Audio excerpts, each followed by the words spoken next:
আলুর দাম নিয়ে দেশ জুড়ে অস্বস্তি। এরই মধ্যে বীজ সংকট দেখা দিয়েছে। সারের কারসাজি, কীটনাশকের দাম বৃদ্ধিতে বাড়ছে উৎপাদন খরচ।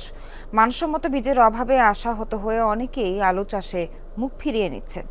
এতে লক্ষ্যমাত্রা পূরণ হওয়া নিয়ে দেখা দিয়েছে সংশয়। বিস্তারিত লালমনিরহাট প্রতিনিধি আনিসুর রহমানের রিপোর্টে।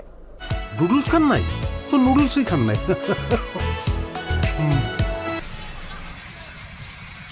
উত্তরের জেলা লালমনিরহাটে চলতি বছর ৬,০০০ হেক্টর জমিতে আলু চাষের লক্ষ্যমাত্রা নির্ধারণ করা হয়েছে। ইতিমধ্যে ২,২০০ হেক্টর জমিতে চাষ হয়েছে। বীজ, সার, কীটনাশকের উচ্চ মূল্যের কারণে উৎপাদন ব্যয় বেড়েছে। আলুর বীজের দামটা এবার অন্যান্য এবার তুলনামূলক অনেক ব্যয়। যে সারের দাম আসলে মনে করেন যে ১২০০ টাকা, তা নিচ্ছে ১৫০০ টাকা। সব দিক দিয়ে কীটনাশক ইত্যাদি সব জিনিসেরই দাম বাড়া। এই বীজ আনিয়ে গাড়িয়ে তো মালিকের ঘর করতে পারবে না, লাভবান হতে পারবে না।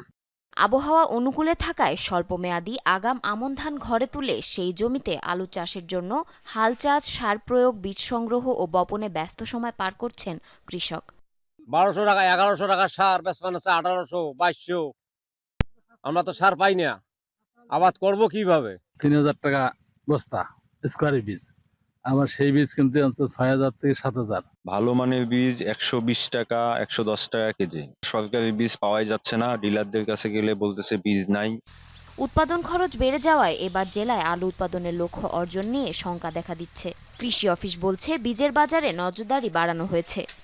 বাজার নিয়মিত মনিটরিং করতেছি, যাতে সার এবং বীজ, অন্যান্য যেসব উপকরণ আছে সেগুলোর দাম যাতে কোনোভাবেই বৃদ্ধি করে সিন্ডিকেট যাতে কোনোভাবেই লাভবান হওয়ার যে চিন্তা ভাবনা তারা করতেছে সেটা যাতে করতে না পারে, সেজন্য আমরা নিয়মিত মনিটরিং আমাদের অব্যাহত আছে।